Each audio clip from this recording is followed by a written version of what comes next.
there, I'm Anna Visak, and I'm here talking to Jo Telensky, who's going to tell us a little bit more about her work. So, Jo, I'll have you start by, can you tell us your job and where you work? Yeah, so I'm an IT systems and network administrator for both Vermont Legal Aid, and then we do the contracted support for Legal Services Vermont as well. So we're a nonprofit, largely based out of Burlington, but we cover the whole state of Vermont to do legal aid for a variety of clients around the states under about 8 different projects right now. Awesome. Can you tell us a little bit more about what your job entails? Yep. So the approach I kind of took with IT is I'm more of a generalist in it. So I kind of do all the different aspects of IT. So, I ended up doing stuff ranging from, help desk support to system administration, network administration. But then I also get some of the more business side of it where I'll do like the business analyst type stuff where I figure out how to solve someone's problem. Or the budget management types of stuff. And then, across all IT now, information security is always a big aspect. So that's in there as well. Awesome. Can you talk a little bit about your educational and career background and how you came into this kind of work? Yeah. So for me, I took a little bit more of a traditional approach. So, I was in a tech center for computer science while I was in high school. From there, I went off to get my bachelor's in computer networking and information security from Champlain College. Went from that kind of right into working in the IT field and have been since then. A little over a year ago, I started kind of working on my master's on the side in information security as well. So, I definitely very much took the traditional, been in IT the whole time, went through the IT training and education. But I've also worked with a lot of people who haven't taken the same traditional path. And it's a lot of employers now in IT aren't really necessarily saying strictly you need a degree. They're more just saying you need equivalent experience or certifications to show you know how to do what it is we need you to do. Awesome. What are some of your favorite things about your job? I really enjoy the general aspect of it. So, it lets me be involved in a little bit of everything in the organization. I'm regularly working with the administration, with finance, with people who actually are out there doing the work. So I get to see everyone and be involved with everyone. I'm one of the few people in the organization who's been to all 5 of our offices. My previous employer, I was the only one, or not the only one, but one of the few people who'd been to multiple of our campuses. So it's really nice to get that completely cross-organization interaction. And then, in light of COVID and so many people working from home, I'm one of the few who actually still interacts with everyone in the organization. So it's that kind of nice, be involved, but also be that kind of like behind the scenes, separate support type person. Cool. What are some of the things you find the most challenging? So this one's kind of a toss-up for me. One of the big ones is it's really annoying when there's an issue that I never actually get to figure out what caused it. So, I'll be running into it where it's, okay, this keeps happening, I can't figure out why. And then eventually I'll just find an answer that won't necessarily make sense, but it at least fixes it. And then it's, whether I don't have time or just no matter what I try, I still can't figure it out. I'll never kind of get back around to figuring out what the cause was. So then I'm always kind of worried, like, is this just going to come back? So it's that kind of annoying having to just drop it sometimes and move on and not really getting to see it to completion like I'd like to. And then the other aspect to it is kind of less tech focused, but it's the getting people to actually like care about the issues. And in particular, one of the really challenging ones for me is getting people to care about license agreements. So, those little things everyone just says, I agree to when you sign up for an account or install something. I actually have to read and fully kind of comprehend what it's saying. Because, in a business setting, there's all the ethical implications of, oh, okay, we're doing this against what we agreed to be doing with this other company. But then also there's the more practical, at my past job, we ended up being on the hook for a $10,000 software license for a program that we weren't even using because we left it installed on a computer and it was technically out of term license agreement. And then they audited us and it came up. So then it's just like, oh, okay, yeah, now we have to pay $10,000 because we didn't follow that agreement.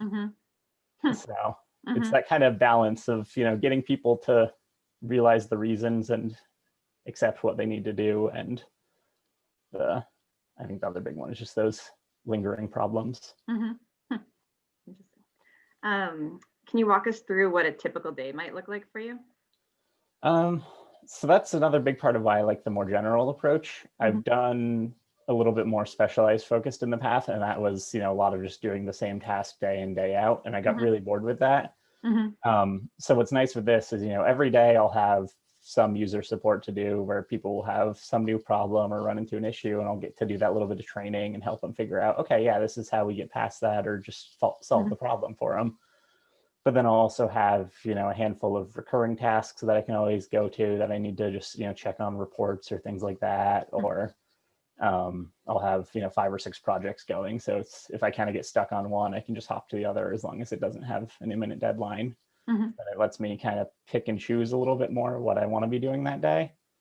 I think, one of the kind of weird things with IT too that a lot of people don't realize, it's gotten better over the time, but it's a lot of time you're just sitting there waiting for something to update or waiting for some timeout to happen and a problem to occur. So it's, when I was supervising people more regularly, one of the things I always kind of tended to lean towards is like, make sure you have like, some training or research you can be working on, or if nothing else, just a book to read while you're sitting there and waiting. Because there's going to be random 10-minute to half-hour gaps where you've got nothing else to do but can't really leave. So That's funny. What do you think would make someone a good fit for this kind of work? The two kind of biggest things I could think of were, you need a really high attention to detail. I think larger organizations are a little better about it in that there'll be additional checks and things, safeguards in place along the way. But in a lot of the smaller companies, especially the ones in Vermont, you don't always have the resources for that. So you're the one who's doing the change, you're the one who's testing the change, you're the one who's making sure you got your work right. So it's very easy to hit the wrong button and then have no one be able to do their work company-wide the next day.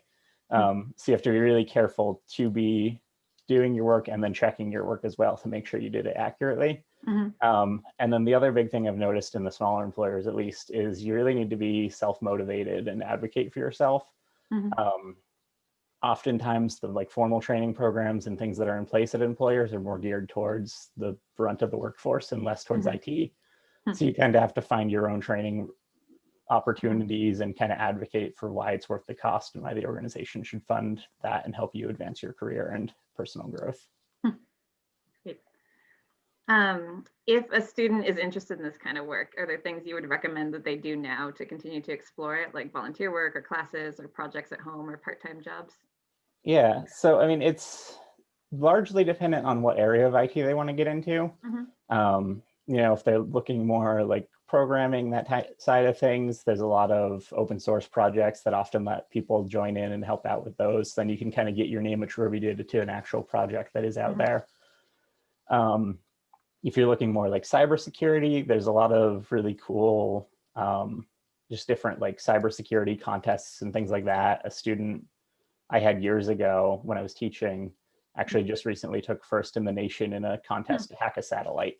So, there's things like that most of those are open to almost everyone. So you can just kind of join up for them and go at it and try it. And then you'll get some feedback and learning out of that. I've known a lot of people who have gotten summer jobs with like their local school or the telecom company are kind of the two main ones in IT that hire part-time.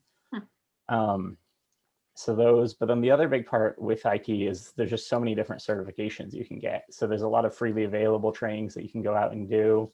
So you can kind of start learning the skills. And then once you get closer to that, like, okay, I really want to prove I have these skills, you can take the certifications. Some of those are fairly pricey and intensive, but a lot of the fundamental ones, like CompTIA is one of the big organizations that does a lot of them. And I think those average about $300 per certification. So, you get a few of those for $1,000 and then you end up being a pretty appealing candidate.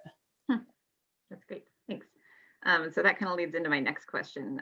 What kind of education or training do you think that a student might be thinking about down the road to help them succeed in this kind of work? Yeah, so I mean, I think, the tech centers and schools are kind of a big part of that. Part of it with the education I found is a lot of the colleges, or at least the private ones, seem to be pushing relations with certain employers. So, I went through Champlain College, a lot of my peers there, and it seems to continue to be the case, ended up with like government defense contractors. They're out at like MITRE or Raytheon and working out of the DC area mostly. Mm-hmm. And that's partially because, they have that relationship, the recruiters come on site and you get Mm-hmm. that. So if you have a specific employer in mind, it's kind of nice to look to, okay, what schools are kind of feeding into that employer. Mm-hmm. But outside of that, I think it's kind of that mix between, if there's a degree that really appeals to you or school that like that culture and experience is really appealing, go for it. But otherwise, you can sign up for the cheap or free training courses, go get the certifications. Some of them will include the certification test at the end of it as part of it. Mm-hmm. And it will really kind of start getting you into that field. And then you can kind of, once you're in the field or like working in one of those entry jobs, oftentimes you can get the employer to subsidize the costs for your further education or possibly cover it in full. That's great. Anything else you want to add about your work or your career, or anything else you want to share with students? I don't think so. I mean, I think one of the almost oddities for me, but I've definitely run into a lot of other people like this, is so often IT is thought of as this money-making field where, you're going to get these high salaries. Mm-hmm. But then the flip side to that is, at least for me, I've always been more service oriented. So I've gone more into the working with nonprofits or working with these smaller organizations. Mm-hmm. So, my salary's always been fairly low comparatively to what you'd expect for this field. Mm-hmm. But I'm willing to accept that for the trade-off of I'm happy with the work I'm doing. Mm-hmm. Or, I know someone who went off to a New York City firm and is miserable just because it doesn't at all align with their values or their ethics in the work that they're doing. Mm-hmm. That's great. Thank you so much. Yeah, definitely. Mm-hmm.